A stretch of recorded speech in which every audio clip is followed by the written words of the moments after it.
Leila, welcome and thank you for being here. Thank you for having me. So I want to start with this topic of neuroemotional intelligence is a big one. So can you just start with maybe what got you into studying this area? How did you come to become an expert in this field? First, let me break down what it is. And so if Sure. you pop it up into pieces, the neuro would be anything about your brain, and the emotional intelligence would be awareness of self and other. Neuro emotional intelligence puts together your brain. So, how all of that functions, coupled with your self awareness and your awareness of other people. And how do you combine all of that towards optimized performance? And then how I got into it is I have an undergrad degree in neuroscience and just spent decades fascinated by all things brain. I was pre med and that wasn't really working. And so it was just like swimming upstream, it wasn't innate. And then I switched to an MBA instead of med school. And that was awesome. Got a business degree, a couple of decades in the business world and different positions. And then there was always still something missing.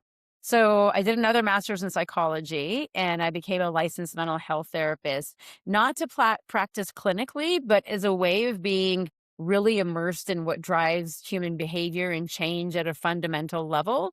And so I added that sort of to the repertoire. And then from there, I never intended to, as I said, practice clinically. I started coaching, and then the coaching got into sort of more executive coaching and then more high performer coaching. And so putting all of those things together came up with this neuro emotional intelligence coaching for high performers. The pieces of the journey kept adding to the title. What would you say really fascinates you in the intersection of your work? Like, you talked about high performance, you talked about neurology and the nervous system and the brain and all things the brain, but is there some connection that just really has sparked your curiosity to kind of continue your career and evolving in this way? I'm fascinated by human behavior, like Mhm. why we do what we do. And it's insane. I literally have spent decades, studying the brain, and it just never gets old. That what drives us? Why do we do what we do? How conscious are we of those drivers or not? And it's just remarkable. I think that and the experience of watching people's change and transformation, that's incredible. Yeah, my curiosity is sparked in very similar ways. I think about our big thought structures of like how people operate, right? And this idea of rationality and logic has really moved our society, massively, massively forward. And then, but you get to a point where you understand that a lot of our decisions and behaviors are actually driven by emotion. We may justify with logic, or we may build evidence to convince ourselves and sway it one way or another. But at the end of the day, it is really emotional. And I think so many people have a difficult time, especially if they are high performers and have done really well in kind of this linear do execute system, these systems like that. And so, yeah, the emotional intelligence came about, a number of years ago or however many years ago. And we're kind of adding another evolution to it with what you're talking about. What is the main difference between like the EQ evolution as it's kind of out in popular culture and the neuro aspect of it? Is it sort of bridging? Well, this isn't all emotion. It's actually really tied to things in your physical body, or how would you explain that? Well, I want to go back to something you said earlier about Yeah. how we're emotional. So your brain develops from the back forward, and where you do logical processing is up here, and where you do emotional processing is not. And Mm. we process information emotionally before we do logically anyway. And so you are emotional before you're logical. Your decisions are emotion based primarily because your brain's number one job is survival. And so the first thing it does is say, hey, emotionally, am I safe here? Is there a threat here? And so that automatically happens. So I wanted to speak to that comment you made. And then as far as what's the layering here of the EQ versus the neuro, it's more comprehensive in the sense that you're saying, okay, what are the brain and and neuroscience elements? What are the psychology elements, the self-awareness, the awareness of other? What are the somatic elements? I have a tool in my book called Setup. And so the S is for your somatics, the physical sensations in your body. Your body is a whole other data set that most people leave out all the time. Are your shoulders tense? Is your stomach in knots? The E is for your emotions. So, what do you feel about whatever's happening right now? The T is for your thoughts. What thoughts come up in this decision that's before us? The U is for what else is in your universe. So, did you almost get in a car accident on your way here? Are you excited about an upcoming vacation? Did you just have a fight with a loved one? And then the P is for your physiology. Did you have a good night's sleep? Are you hungry? Are you full? When was the last time you had a bowel movement? And so all of that is affecting the decisions that you're making all day, every day, because you bring that whole person to the decisions that you make. And so that the complexity of all of that, to just look at someone's neuroscience, to just look at someone's psychology doesn't capture it. You want to look at that whole person. And so that setup tool allows you to take a quick inventory of what are all the things that are affecting my decision in this moment. That makes sense. You mentioned comprehensive, and you touched on the different, I guess, subjects that go into this kind of comprehensive look. One of those is psychology. And what strikes me as in your description is like psychology, at least as I know it, kind of rests on the belief that thoughts become before emotions and then go to action, like that thought, emotion, action sequence that is out there.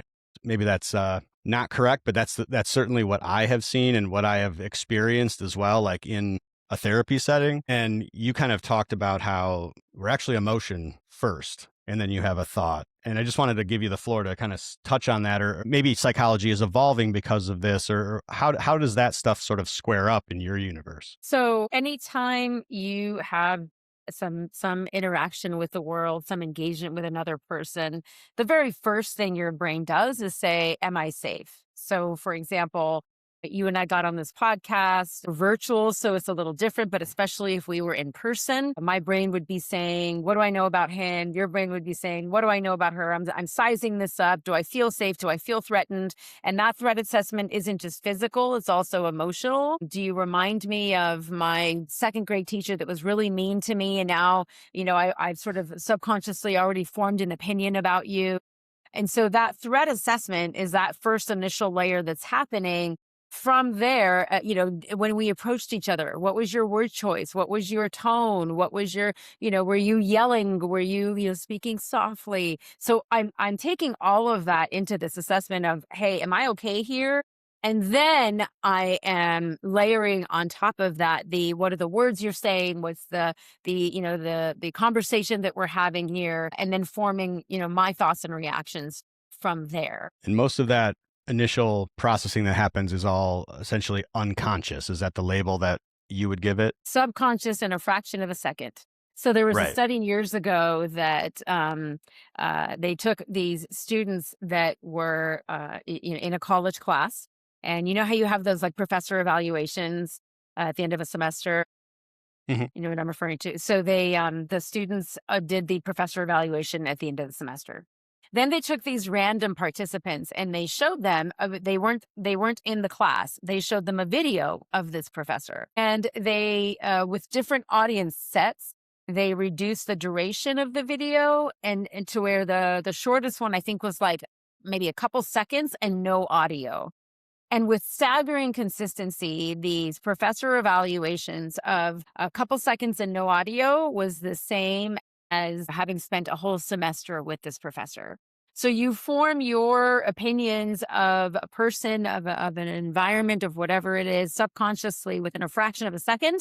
And then, or a few seconds. And then you're spending the rest of the time sort of, evaluating that, analyzing that. Yeah, it's almost like an initial bias that you're then either confirming or disconfirming in the back of your mind as your experience goes on, and that's all done at a more conscious level. So if we're and I agree, like obviously it's factual that our decisions and our behaviors get shaped by much more than logic and reason, and you can lump environment in there, but obviously there's a breakdown of all of that as well. So in this practice, why should someone care about going like, I could see some of our audience being like, my head's exploding. This is so, it's deep, it's comprehensive, it's a lot to take on. Like what are the central benefits as you see them to approaching their careers or problems or their lives in this manner and getting good at these types of skills? It's the difference between making my choices intentionally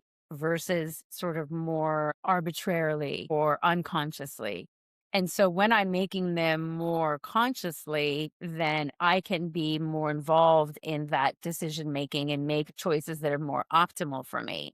So an example might be you are going to have a conversation with your boss, or your boss is going to have a conversation, or with your employee, either way. And so in this conversation, let's say, Michael, you had to deliver something and you were late. And now I'm going to come and have this conversation with you, and I'm your boss. Okay. So I'm going to come have this conversation with you. I'm really upset. I'm disappointed, all the things. And on a scale of 1 to 10, the way I approach you is an 8 out of 10 in terms of, how upset I am about this. And I just sort of figured that whole 8 out of 10 belonged to you and whatever it is that you messed up. But if I stopped and did a setup assessment and I thought, well, my stomach's upset. I don't know if I ate something bad at lunch, and I got in a fight with my significant other, before I got to work today, and so I'm not happy about that. And is maybe messing up in school and that's stressing me out, or I've got some financial woes and that's weighing on me, or I missed a deadline myself and that's not going well. I've got all these emotions about all these other things that are happening, and so it's one brain, it's all one database. And when I come to you and I approach you at an 8 out of 10 in terms of how upset I am about what you messed up, and I assume the whole 8 out of 10 belongs to this situation. But if I could stop to break it down and say, you know what, there's all these other things that are kind of going on for me right now that might make me feel some similar things. And I realize, you know what, actually, like half of that 8 out of 10 is about all this other stuff.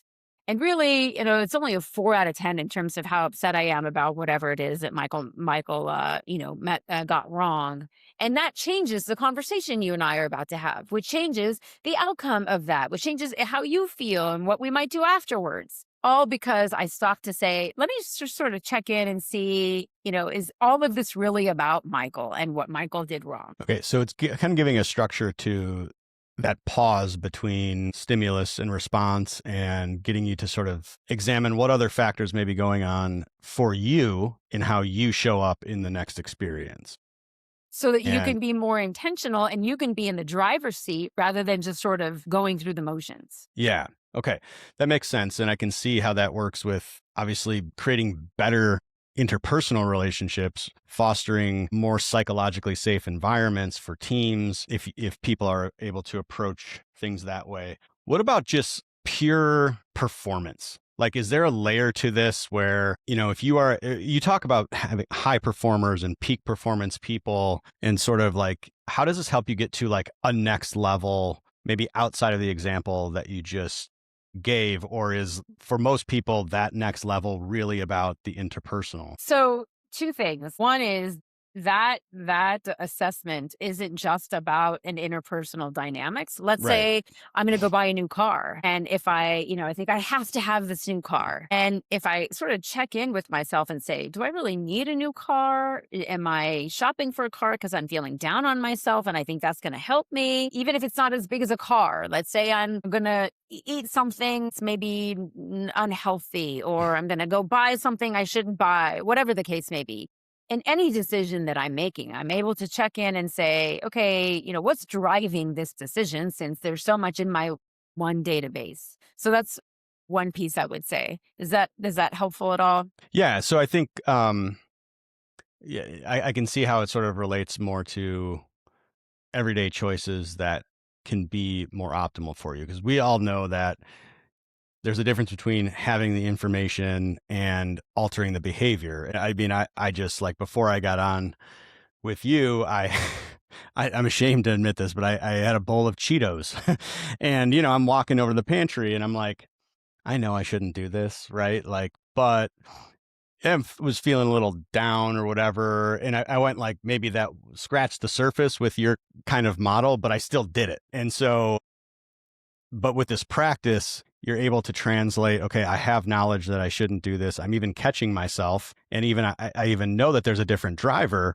but with a few more layers, I can actually stop that behavior. That's sort of Well, what, or do something different. and it's not about, being the perfect human. So Right. this makes you allows you to make better choices 3 out of 10 times, 4 out Right. of 10 times. I had called with a CEO client of mine earlier this morning, and she was talking about some unhealthy choice that she made, and same thing. She's like, I knew I should have done this, but I didn't.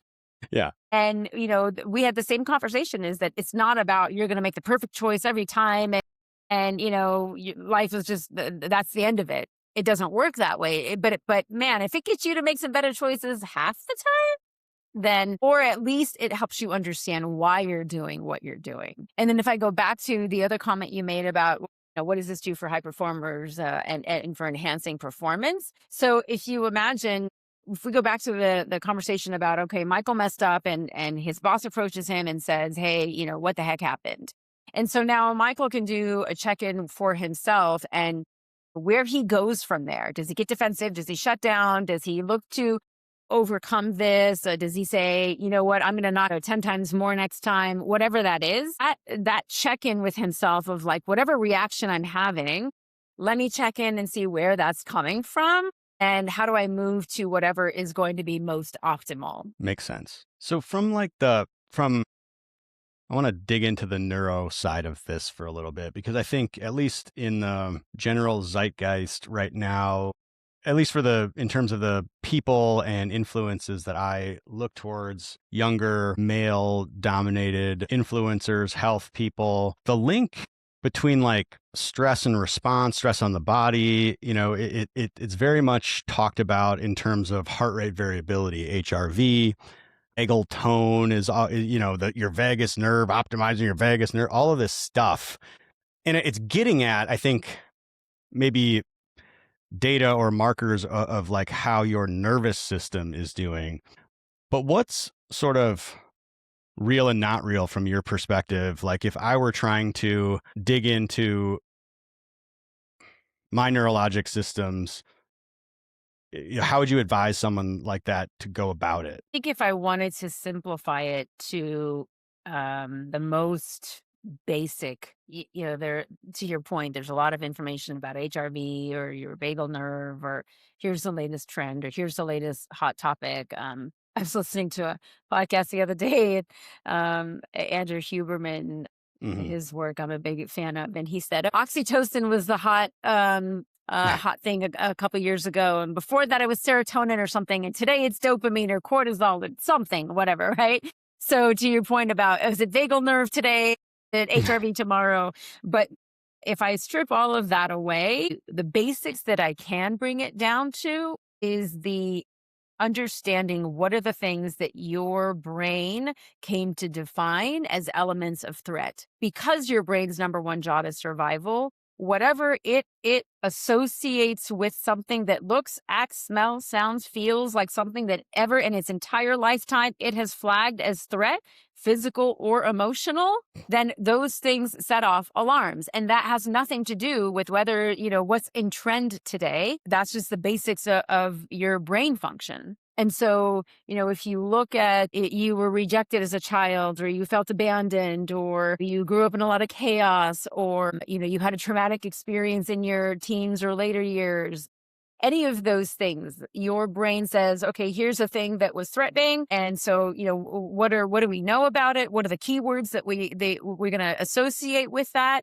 And then anytime something happens in your life and it starts typing in keywords and it brings up the files that are associated with those keywords, if they happen to be any of the ones that have to do with the threats, then your brain says, okay, hold on, stop everything. This looks like it's something we've seen as a threat before. What do we need to do? Okay.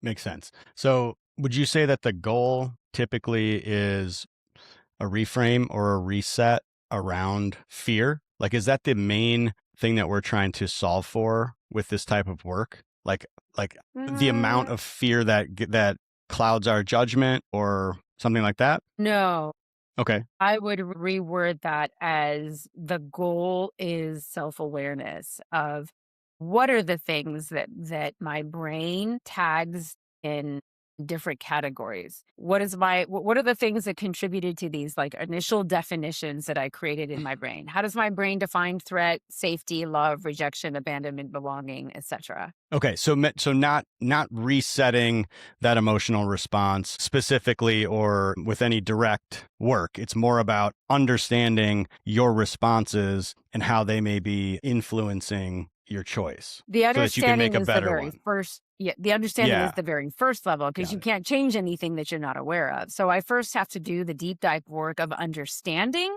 And then from there, I can look to see, okay, which one of these narratives do I need to rewrite? So if I pick any of the examples of like either rejection or abandonment or any of those, and my brain made some definitions around that in my earlier and now, I decades later, I'm not the same person. It's not the same situation in life. And so I've become aware of that narrative and now the opportunity to rewrite that narrative for today's circumstances, for the person and situation that I am in today.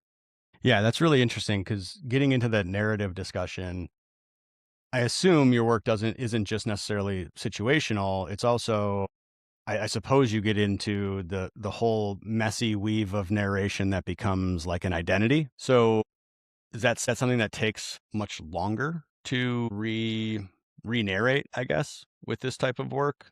That has a lot of variables. It depends on the person, how resistant they are or open, how accessible those memories are to them and how willing they are to go there, how deep the effects of that were, how long it's been buried away, how open they are to moving from that place. So that's it's interesting because in particular with high performers, you give them a task and they want to knock it out of the park. Tell me what to do, how it gets done, and I've got this. And with this type of work, it doesn't work that way. It doesn't have this set timeline. Take somebody 6 months, it could take somebody 6 years.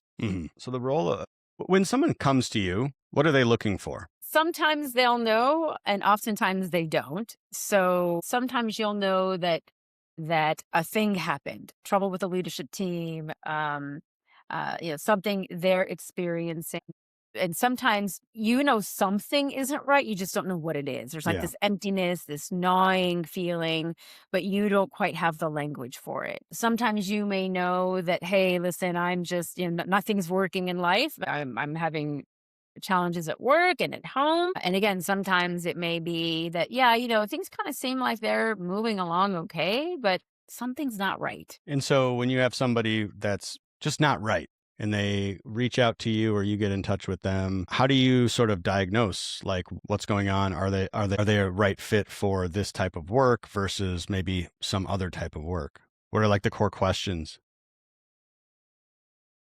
So let me sort of double click on that for just a second. Yeah. So, in terms of this type of work, there's a difference between if it is coaching, if it is high performance coaching, if you're asking about whether they're ready for therapy, which is not what I do. So, if it is with respect to my work and working with high performers, then the are they ready is a question of that's for them to answer in terms of like, are you at least curious enough to be willing to show up? And then where we go from there is oftentimes what you think you're here for is not really what you find out you're here for. What you think you're experiencing is really there's something deeper going on. And so we'll have a conversation about like what are the challenges that you're experiencing, what makes you interested in doing some performance work now. And then because whoever you are today, whatever you experience today, you're bouncing that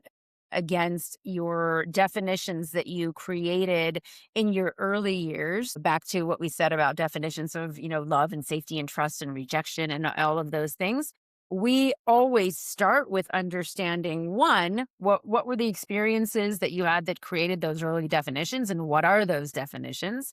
And then two, what's the rest of the physical machine? So remember, we look at the whole self. And so how's your diet and exercise and sleep and social circle and things like that.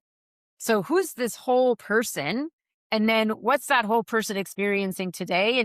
And what do we need to bridge the gap between the two? It's another interesting one of sleep in the zeitgeist. A lot of talk about sleep, optimizing sleep. From your perspective, I mean, is that is that an underlying physiological piece that it needs to get talked about a lot more, or is it something that's maybe uh, less? I think it's absolutely significant in terms of getting, good sleep and rest. But I think in terms of how much that's so individual. You hear people who survive on 4 hours and people who survive, who need a minimum of 8 to 10. So that aspect of it, I think isn't, you can't be as prescriptive about. Okay. Well, you wrote a book, and it is called "The Heart of Peak Performance," and it's primarily directed at men, correct? Mhm. The subtitle is The Heart of Peak Performance Emotional Mastery for High Performing Men. Yeah. What is it about? What are the differences typically between men and women as it relates to this work? Emotional intelligence, understand self-awareness, those types of things. So, some of the stereotypes of women are more emotional, men are more disconnected from their emotions, the way that they process information, the fact that they are problem solvers, who want to quickly go to fix it mode, the sort of beliefs that have been created around men and emotions or being emotional or being in touch with and expressing their emotions, the competitive drive in men that is often different for women. Imposter syndrome, in my experience, is more prevalent for men than it is for women. So I would say those would be some of them. Interesting. I thought you were going to say it was more prevalent for women, imposter syndrome that is. But you actually think it's more prevalent for men. In my experience, Yeah, and I also work more with men, but I think sure. part of that is because they're in these environments where they're performing at these high levels, and then there's part of this doubt of like, can I really do this? Can I really achieve this? And that voice is constantly gnawing at you, especially when there's so many eyes on you. I think that's something that, in my experience, almost everyone, I won't say everyone, but almost everyone feels or suffers from. And I haven't quite figured out necessarily why that is. Do you have any thoughts on like the core root of what that is? Think, we all want to be accepted, and our brains are social. We have this tribal sense of wanting to belong. And so imposter syndrome, maybe in part, is this idea of, hey, if I mess this up or if I'm really not as good, then what will that do to my sense of belonging to the tribe? Okay. So in the book, I haven't read it, but I'm going to order a copy and get to it. But what is a high performing man like me, or someone who wants to be a high performing man like me, gonna learn and take away from that? Is it really, does it take you through that kind of setup model, or is there anything that we haven't really discussed here that somebody's going to really take away from that book? Sure, a lot. Yeah, it helps you understand, and predominantly for emotionally avoidant, high performing men. It helps you understand those early years. Why are they significant? How did they contribute to who you are today? It helps you understand some of the neuroscience of how all of that works, why you fear vulnerability and trust and intimacy and things like that. And then, what are the stages of change? Then where do you go from there to begin the change? What's the process of change? What are some tools that you can use? Where are the landmines and sort of some of the hiccups? And then how do you mitigate those? So definitely all of that. Got it. What would you say, if you were going to break it down into, let's say 3 to 5 core everyday little habits that if somebody wanted to increase their neuroemotional intelligence on a daily basis, what would you say that? And I know that's very generalized when we're talking about specific whole people, but do you have any kind of like quick wins, quick tips, stuff that works versus, again, stuff that we may hear out in the ether? I would say it's the things that allow you to grow your self awareness, because that's where it all starts. So, whether for you that's journaling, or for you it's meditating, or for you it is therapy, or for you it's, connecting to your social circle, what are the things that allow you to continue to dive deeper and deeper into that self reflection so that you can, have your blind spots called out to you? You can do sort of some reflection on, hey, what did I do today? Why did I do it? How did this happen? Why did this happen? because you without that step, there's nowhere else to go. If I haven't started with, looking at what happened to then notice, something wasn't optimal, or I wish something had gone differently, or something was optimal, and why. I can't get to the why unless I start with what am I looking at? Right. So, like, starting there, I mean, I think at least in my experience, in my coaching practice, we talk about journaling a lot and encourage journaling, and there's almost always with someone new, there's a massive resistance to doing it because number one, I think they may not have like a they want the perfect structure. Like, how do I do this? How do I actually journal? Well, you just write. But, they want that. Like, people want that. Like, how do I do this thing? And then second, it's like that. I don't know. It's just that like resistance of going in, um, or like being vulnerable on a page and not just right here. Like, do you have any tips or tricks to help people like get over that resistance to that introspection? Is it is hard. It's very Well, and hard. and it's interesting. It's like they're afraid of what they'll find, and what I hear Yeah. often is they're afraid that they're going to like get stuck in their emotions.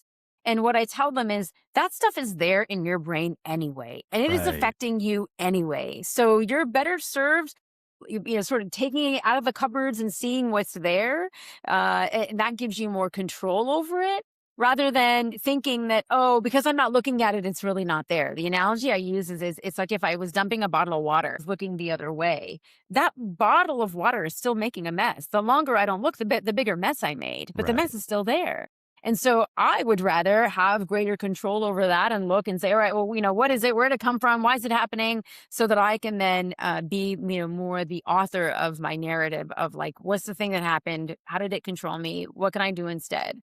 And the comment you made about people want it to be so pretty and perfect. It's part of my morning practice is gratitude. And I tell people, listen, it's like scribbles. You can't even read it. I can't even read it, but it's the fact that it's part of this habit I'm so used to doing that my brain has as a constant tool, that a constant practice. So it doesn't matter that it's not even legible. It's just the fact that it's the consistency. Yeah.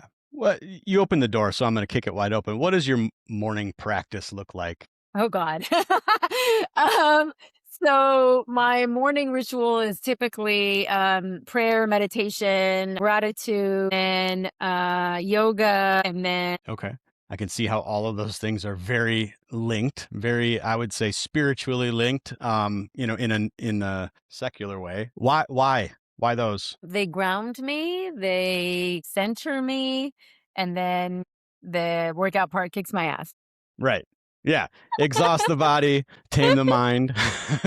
Yeah. Do you have a morning practice? Yeah, it does. It changes over time. I'm sort of in a cycle right now where I'm usually a very big morning person, but lately it's been difficult for me, just with things going on with family and that. But no, it's very much something very similar. I think I when I am at my best, I am able to stop and pause. So that's typically some type of meditation. That might be me lightly stretching with my eyes closed, just letting things go, or I may be just sitting and actually like meditating. I typically use a Zen type practice.